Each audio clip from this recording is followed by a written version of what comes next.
Jackpot experience not always rosy for Nigeria. Retired London-based nurse. Welcome to the news and please subscribe to our channel. Mrs. Olufolake Ajayi, who retired as a lead nurse at University College, London Hospitals, NHS Foundation Trust in the United Kingdom, tells Alexander Okere about her career and what young Nigerians should do before embarking on a search for greener pastures. Can you describe your childhood? He asked. She replied, I'm a Lagos girl. I was born in Lagos on December 30th, 1952. My childhood was a good one. My father was polygamous, but it was nothing strange in my place. We belonged to the Egba community and the Butemeta side from what we call post office.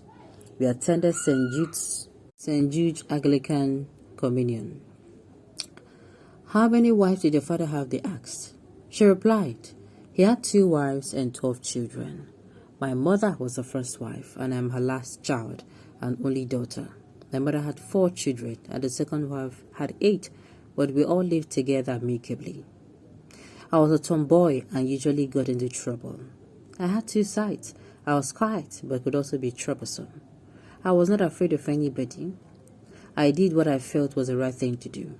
My father was in what I would call the health sector in those days because he was a senior officer at the health department of the then town council in those days. He educated and he made sure his children were educated. They asked, how did your father feel about you being a tomboy? Was he comfortable with it? She replied, it is difficult to read the mind of Egba men, but my father knew that I had a mind of my own and there must have been a reason for me wanting to do something. Even when my father said no to me, I looked for a way to turn it around. When I told him rather that I wanted to become a nurse, which was a profession I had always wanted as a child, he said no, but I found a way to turn that around. I had an aunt who was my godmother and my father's first cousin.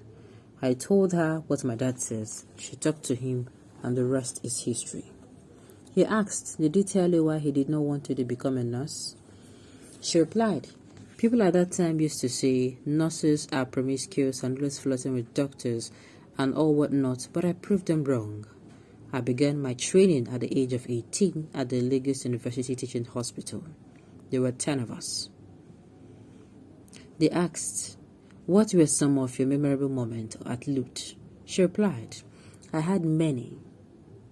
She replied, I met my husband when I was in my first year at the School of Nursing. He was in the medical school at that time. The management of a school of nursing was very strict with us.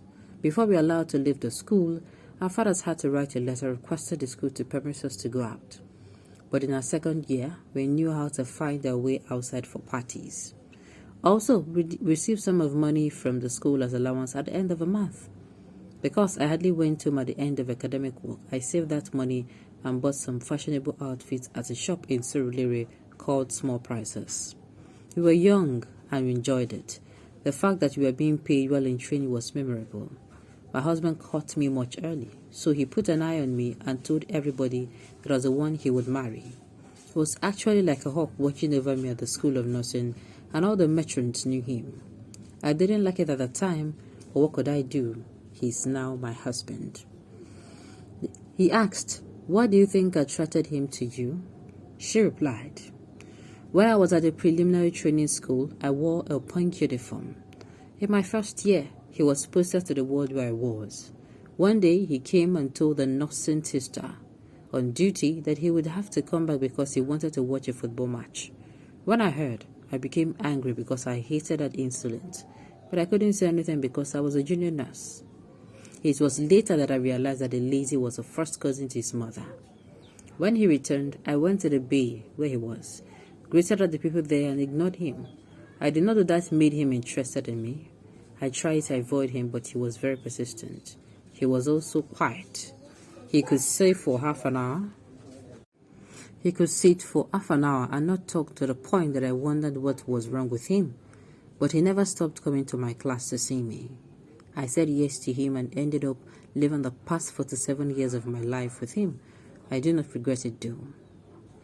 He asked, why did you decide to leave Nigeria for the UK as a young nurse?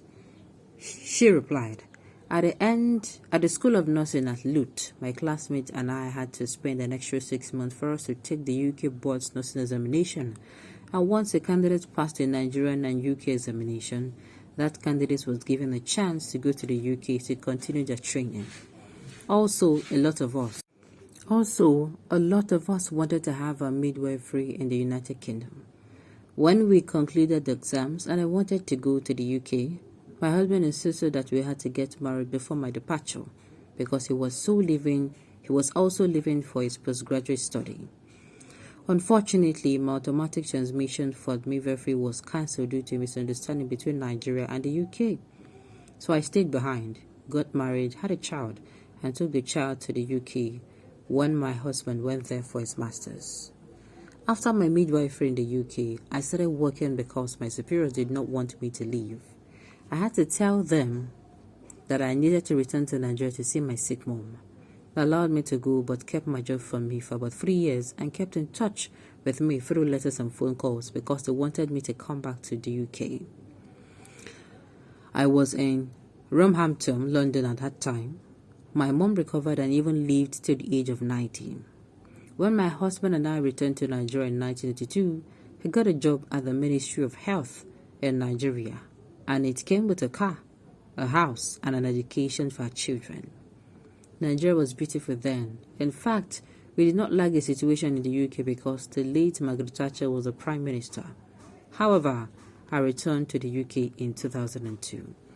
Where did you begin your career as a nurse? He asked. She replied, when I graduated from Louth, I worked with a doctor in Apapa and Surulere. I started there, and when I returned from the UK in 1982, I joined Abimbola Awoliyi Memorial Hospital, a private hospital in Bangboche, Lagos. From there, I worked in another hospital before joining Ireti Hospital. I was a matron there.